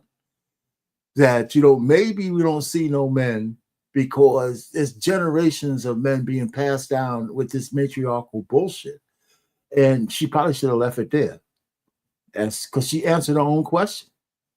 And it wasn't no maybe, it's a absolutely. Actually, there are men in this movement, but because I've seen a couple of their videos. But and you know, the killing part about it, our pain, we always get the messed up end of the stick. They always put us against each other. Right. You see what I'm saying? They always have men fighting each other. And I have the suspicion that's the reason why a lot of guys are in jail, because they are fighting against each other instead of working toward each other. Trey, would that not be a fair assessment? No, I completely agree with you.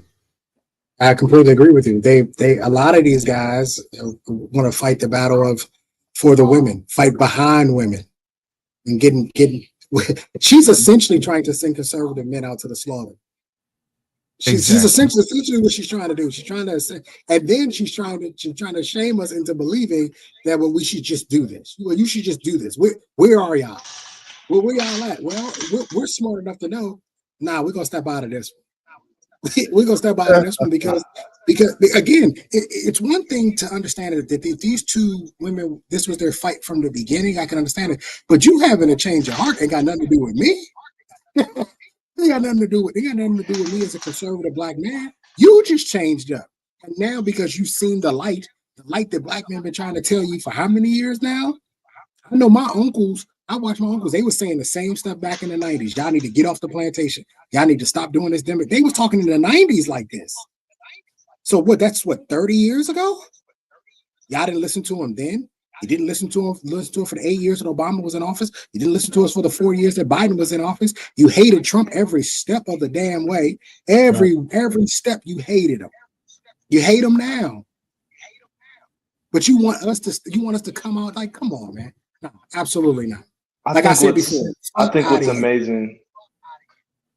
I think what's amazing about this is another great representation of how women don't know how to speak to men.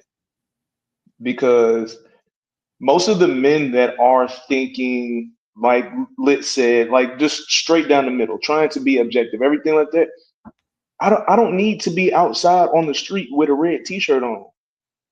I don't need to be on YouTube with a red MAGA hat on. Like, I don't have to have these certain markers that y'all think we need in order to be able to accomplish what we need. Because at the end of the day, the only thing that matters is when that date comes up and you go to that voting poll, who are you voting for?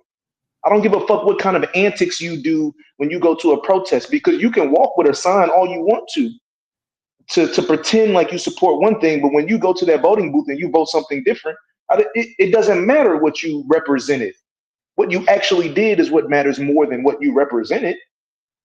So the men that actually have the ability of accomplishing things and getting shit done, and the ones that have the split down the middle of logic thinking and the ability to do, we don't have to have those social markers that for some reason these women think that we need to have. So for those of us that have the free thinking mind to make the decisions, let's just not let this little bullshit take us away from continuing to do what the fuck we've already been doing. Because some of them there's just no convincing some of them. Yeah, I agree, man. Listen, I can guarantee you these two women voted for Kamala Harris, and they probably voted for Brandon Johnson. And now they don't like what's happening, and all of a sudden now they want some men with them. I mean, just stop it, all right? And so you know what the deal is, right? Yeah, go ahead. The deal is that they're coming for the pookies. They're coming for the pookies. These are the men that they're laying down having children with. That's the reason why they're crying our pain. They're not crying because the conservative kids are in trouble. No. That's not it.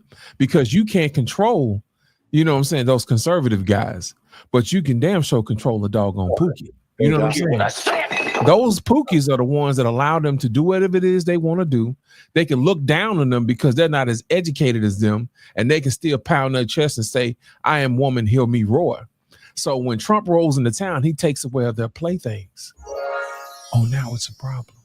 You know, now all of a sudden, when these guys are getting paid from the federal government, hey, send us a couple $800 billion so we can fight crime. Trump's like, no, don't worry about it. Fight crime a little cheaper. We're gonna send somebody else and then take care of that for you. No, please don't take our pookies away. You know what I'm saying? And that's only gonna leave them with the guys who are gonna make them do right. And like we said earlier, they don't want to do right. Did you hear what I said? They don't want to do right. And I think we're missing that part, man. We're taking away something that they love so much. It's the men that allows them to do what they want to do. And that's the issue. Well, here you go. And like I said, man, that's where they are. And feminism, third wave and fourth wave, the third one, the identity politics. And now we're into that fourth and the real destructive wave of feminism, the Me Too movement. And not only do the women want to be equal, they want to be empowered. The fourth wave feminism. And listen, here's the problem. Men have put women in positions they don't deserve. They have it because they get voted in, but they're police chiefs, fire chiefs, AGs, DAs, mayors, governors, and they all govern the liberal, democratic, I hate to say Democrat, but the liberal women, they all think the same way. The very first thing they think about is how can I fucking cloud my line of succession with a whole bunch of DEI hires, lesbians, here's my thing. I have a problem with the statistics of it. Like Mayor Karen Bass put a lesbian fire chief in charge. So I had to do some numbers. There was 4,500 firemen in Los Angeles. There was only 115 women. So out of 4,500 men, they told me that out of the 115 women, that woman was more qualified than 4,800 men. That's just statistically impossible. It's statistic. I said, get the fuck out of here. So they put her there, and then her second in command is another.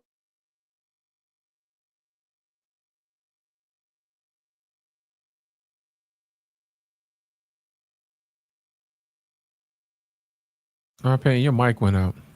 Her thing is, and her thing, the reservoir was dry, and her second command was another woman, and Rome is burning, and there's just a whole bunch of people around who probably shouldn't be in those positions.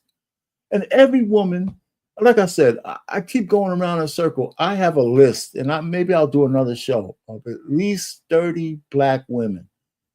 30 black women. All the way down to the mayor in New Orleans, and all the recent shit, they all fumble in the bag the same fucking way, stealing money, fucking the subordinates. They're doing it's like, hey, you broke a glass ceiling and all you could think about is fucking up the bag.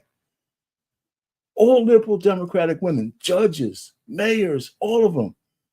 I said, come on, man. And people keep voting for them. I'm saying, why?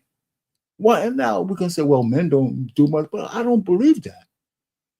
I really don't believe that. Somebody, and then I see, okay, we have a big incident, and then we see this big buxom ass police chief come out there with all the stars in there, didn't understand what the hell the line of the priority line, whatever the hell you call it. I said, come on, what's going on? That's just got to change. Men need to say, you know what? Okay, the grand experiment is over. We need to take the shit back. And who, you know what? Just let us love you the way we're supposed to. Just shut up. Of course, that's not gonna happen. But I'm telling you, man, this shit is just destructive, man. We have women in the wrong spots, and they're not doing a good job. Now, are conservative women any better? I think so. I just think they handle themselves better than these people who govern with feelings. So I don't know. We'll see what happens in the future. I smell wolf in sheep's clothing, brother. When you done wore that wolf suit for so long, you start believing it. You know what I'm saying? You start believing it. And they're moving like it. That's the only reason I came up with it, because I caught it. Because it stuck out to me. Because we hear from the hyena clan all the time. All the time. You start hitting it from the other side, I'm like, wait a minute. That sounds familiar.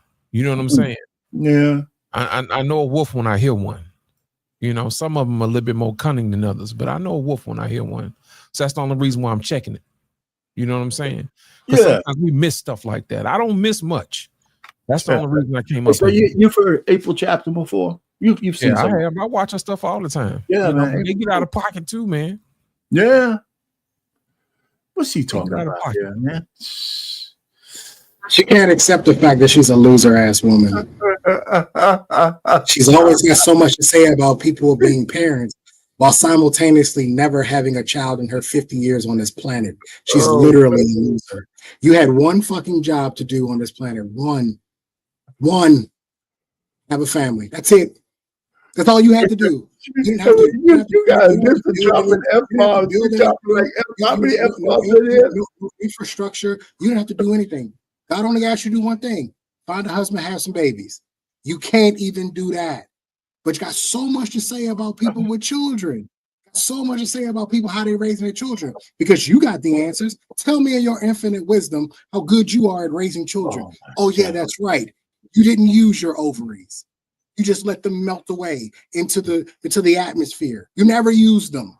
But you got so much to say about people who are being parents. Let me tell you something. Since you don't understand about being a parent, let me help you out.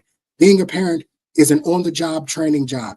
You learn as you go. There is no answers to the questions. There are no answers to the tests. You get it figured out as you go, and you do the best you can with what you have. You would know that if you actually used your ovaries, but you didn't. So the fact that you can sit up here in the chat and want to talk shit about people who actually have children and how this works is disgusting. You are a disgusting human being to be in your 50s and to be acting the way that you act. You are disgusting. And if you were here, I would tell you that to your face, that you are pathetic. You are a pathetic piece of crap because you didn't do anything that you were supposed to do as a woman. Relationships aren't easy. Anybody who's been in a relationship with a woman, sometimes they just don't work out no matter what you do. They just don't work out, and sometimes they do. But the one good thing that everybody can always say is we made some beautiful kids. That's the one good part about it. Hey, you know what? We'll get this thing figured out. We'll co-parent and we'll work to make it good for the kids. Relationships don't work. You should know because you ain't been able to keep one. Aren't you divorced? They don't work out. You know better. So you got so much to say about people being parents, yet you can't do it. And you'll never do it because now you're too old. I got issues with people like you, man. I got real issues with people like that. And the problem is, and I've said this before, the problem in our community is there's no consequences for women. One of the biggest issues we have in this community is there's never any consequences for women. They make mistakes and they get a slap on the wrist. They get to go do it again. That's why they have 1 million more kids than black men do. They keep fucking up. They keep doing the same things over and over and over again, and there's never any consequence. There's always a bailout. That's why you're a liberal. That's why you're a Democrat, because they like to bail y'all out. There's no consequence. You better be lucky guys like me aren't in charge, because your ass will be in a cage somewhere, because you're useless. You're worthless to society. You don't do anything. At least with men, even if they don't have any kids, there's still the utility of a man. I can get some use out of him. Even if he doesn't have any kids, he can still be a great product to the society. He can still help us. You ain't done shit for 50 years. Nothing. But you got so much to say. And please get out of here, man. This is why one of my biggest issues in the red pill space are paying should never let women in.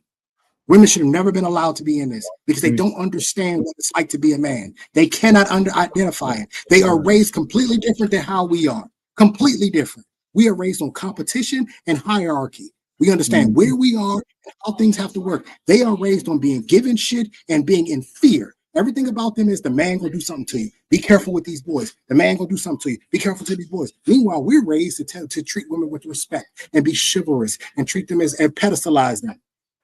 It's not the same. So why do we keep letting them into our spaces? I don't understand this concept. They don't get us. Yeah, no. At all. You know what, Joe Trade, is so funny that you mentioned that, because I was going to say one of these things. I got a piece I want to pay for everybody. It's just small. Women always invade men's spaces. They just do. We don't have any place where women haven't invaded.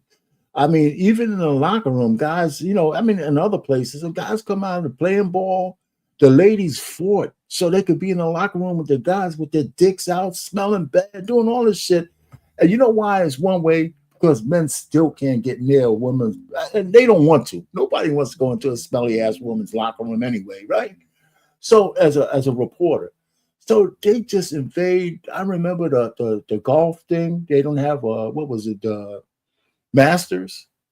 They say, "Oh man, we don't have no women there." Man, they just can't stand to see if men are doing anything that they can't somehow influence, right? So I mean, that's it. You know what? I'm not so sure it's 100% bad thing from the standpoint that if I don't know what the fuck it is, but I'm gonna tell you exactly what it is. I'm gonna tell you exactly what it is. Yeah, tell me what it is, man. They want the glory without the work. That's it. They want the praise, they want the adoration, but they don't want to put in the work.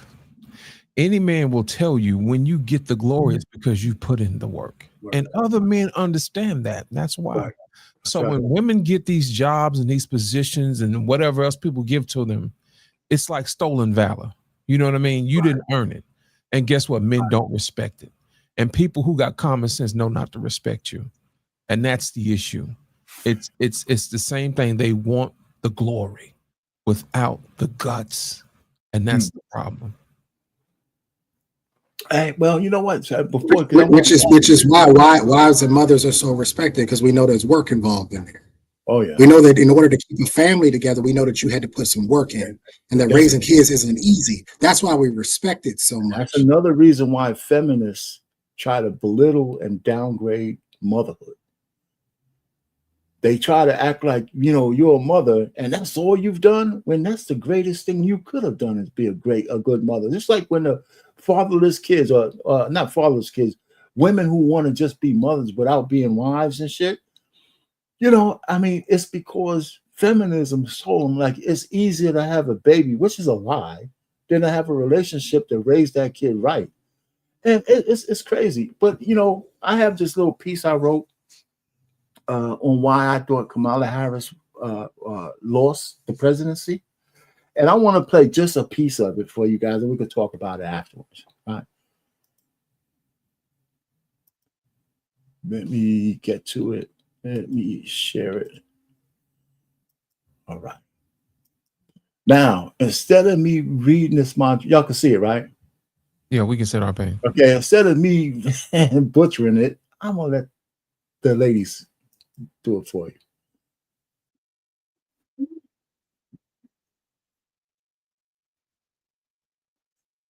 Our pain, you got to turn the volume up. Okay. Let me start it again. Just if you can't hear it. I'm going to turn the volume all the way up. So best I can. All right. Can you? Let's try again.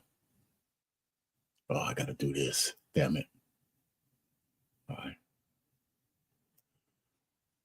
I want to get it to right there. All right. Let me just tell me if it's. Can you hear it?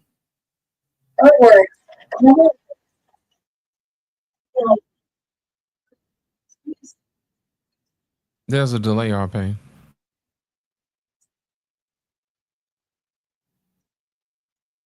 You want me to read it, man? I can read it. Just put it up the screen. You want me to read it? No, I can read it, but yeah, but you can read it if you want to. From here, where it's just go ahead and read it. In other words, Kamala Harris was a casualty of an ideological battle and a war that continues to rage on for the soul of our country. This election but a blood-soaked Band-Aid on an infected wound. The majority of people in America have sent a message to the Democrats that their liberal secularism has gone too far and is tearing apart the fabric of our country from the inside out. The party has gotten so drunk with power and wealth and so far out of touch with the common man and woman that it has lost its way. Donald Trump is the beneficiary of an ideology battle, whether he deserves to be or not. Why else do you think his proclivities and propensities have seemingly been overlooked by the majority of Americans? The answer is simple. His personal shortfalls did not trump the financial and social discontent of American people. The only disturbing result of this election is that African Americans are still stuck in mental bondage by the Democrats, especially Black women. But this missive, that's correct? This missive is not about them.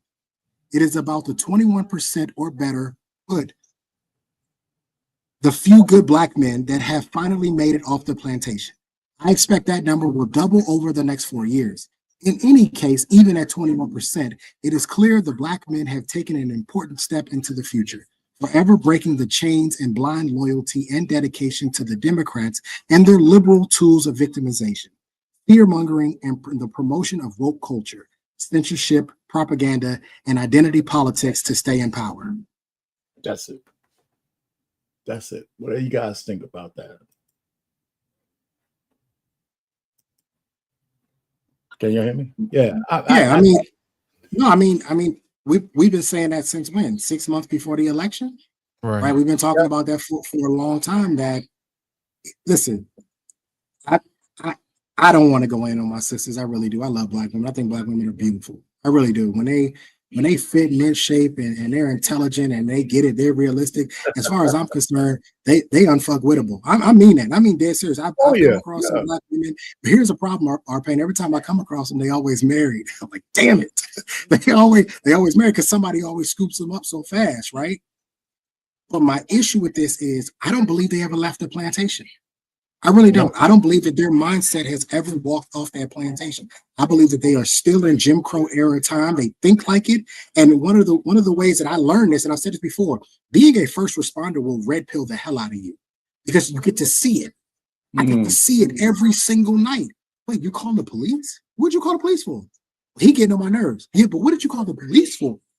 You know what I mean? Like, you wanted us to come here so that he can have an emotional outburst and this thing goes left real fast, real quick, because you know that he doesn't like the police. Or you like, I watched them use authority. The family court was used against me. I watched them do this over and over and over and over again. They have never left the plantation. And what I see often now is Black men are waking up and saying, hold up. The Democratic Party has been fooling us for the last 45, 50, 60 years. They have pulled the wool over our eyes. It is time for us to do something, which is why you saw the 8% or the 20-some-odd% of Black men that did vote for Trump, right? You saw that because a lot of them are waking up. And I'm telling you, I'm predicting you're going to have a massive turn. I don't think it'll be in 28, but come 2032, you're going to have a massive turn where I think you're going to get close to 40% of Black men will not be voting Democrat because they're starting to wake up. And I'm going to tell you why I feel that way. From the video we just saw where you start to see the women starting to wake up. Because remember, a lot of these guys vote behind based on what the women do. So if you're starting to see these women starting to wake up and saying, this doesn't sound right, you're going to start to see more men start to wake up and go, no, this something's not right about what they're doing to us. At some point in time, we have got to get these Black women off. They don't want to get off though. Because it's comfortable. It's comfortable there. It's sweet there. Well, I mean, he's the milk is they're getting pushed off. They're getting pushed off. They're getting pushed out. They'll say Curtis And the Scott work is, has been done. hey man, Trey's 1,000% right. They have no idea what it is to be a man, but claim to be male advocates. Oh, they sure not. Shadar, what's up? Shadaya Khan? Yeah. There's a great Sadia Khan. Sadia, yeah. Man, she took a big tumble, man. Aber and Preach are some monsters, man. But anyway, I'm gonna tell you what the problem. I'm gonna tell you what the problem is, Arpain. This country no longer has use for the sisters, and I'm gonna tell you why. The mission is complete. And you know the killing part about it is they know it's that way. Why do you think they brought in all these migrant workers? And the killing part about it, they're not coming from Mexico either. Over this plant, this Hyundai plant, they just rounded up 417 South Koreans. Right. You see what I'm saying? My thing is this: if we had black people already trained and ready to go in those particular areas and educated, they would have no need to go outside and get more workers. But see, they understand it. America understands they got bills to pay, and we have stuff to make. And when you don't have enough homegrown talent to do that, it's going to be a problem. Now, here's the problem with the government. The government still hasn't addressed the issue. Why don't these men want to go to work? It's because they don't have motivation. Well, let's ask the next question. Why don't they have motivation? Arpain, in your time when you came up, man, men went to work for what?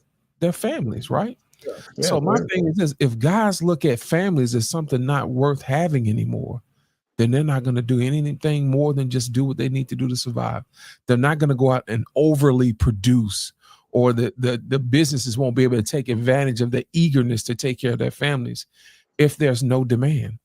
So if there's no demand for those men to go out and do these jobs that these Koreans and Mexicans and everybody else have. Now, we're not talking about field jobs like picking corn and all of this stuff. These guys were working in high paid, highly skilled jobs in an automotive plant. We already know those jobs pay good money. Right. So instead of that good money going into the areas that support the local schools and the education system, that money is funneled out of this country. That's right. You see what I'm saying? Right. That's How why does that help? How does that help America? It does not. It doesn't. And it was a breach of trust that they were doing too. When they were allowed, with all the bennies they got to build that plant, they try to sneak all of those workers in instead of feeding the neighbor. That's why the people around the area said, man, wait a minute. Wait a second. That's not part of the deal. How can we, these are Koreans in there making that money? And you know, they probably were paying them slave wages. No. They were paying them good money. They were paying them good money? Yeah. You know, you on the plant, man. These folks had unions and all kind of stuff. They were paying these folks good money, man. Especially if they think about it. How do you think all these people got here? They got there. And the plant, man. You know what I'm saying? They didn't walk to South Korea, brother. They got on the plane first class, baby. And they flew them over. You know what I'm saying? Let's be honest. Let's call a thing now. No, you know, instead of them hiring people that's locally, you know, when you take money out of your school system, you kind of don't have the talent that you need. You see what I'm saying? Right. And that's the issue. Our kids can't read, man. You hear what I said? It says so right there on the box, brother. Yeah. We need to call a thing. And we already know why it's that way. You know what I mean? And I think that's the issue. We don't call a thing, man. So what's the so we got oh man, we at the end, man, pretty much. I guess is that still a rule, the 155 2-minute mark? Yeah, man. We hard, man. We we're trying to be hard at it. Hey, listen, any last words real quick? Trey, gotta give a minute, man. So Nah, I think obviously I will say this: we're not coming back. It's here to stay. Feminism is not going anywhere. Adjust accordingly. Deal with women the way that you need to deal with them, because it ain't going away. I said this before: Sharia law is not coming back. These women are not going to wear skirts below their knees. It ain't happening. I just saw a woman out today. By the way, it's 60 degrees here in the DMV. By the way, the girl was practically naked. We're not going back to a time where women had elegance, dignity, and class. Anissa should be a prime example of that. She was probably of the last breed. We're never going back to a time. So you need to, as a man, you need to adjust to liberalism, feminism, and socialism. Adjust to it and be ready for it. Be ready for a potential Democratic president, depending on how the midterms go, depending on how 2028 going into 20. You need to be prepared for all these things because anything is up. Anything is up, and you need. Because my issue with a lot of these guys is you're never prepared for anything. I was prepared for Biden. If Biden got in office, I was like, all right, I know how to make a move. If Biden in office, I know what to do. We need to start being prepared. You need to be ready to go both ways. You can still have your conservative views, but you need to be ready to go both ways depending on who's sitting in that office. Got to survive no matter what. Yeah. All right. Go ahead, Lit. What you got, man? My last word is think while it's still free. I'm done. All right. Hey, listen, guys. Thanks for coming up, Trey. Lit. 100 watts. Everybody in this event starts for the fireworks. That was good. Curtis and everybody else who's up. Hey, listen. Thanks for the show. PMU. We'll talk to you later. I am out of here, and we're gonna say good night.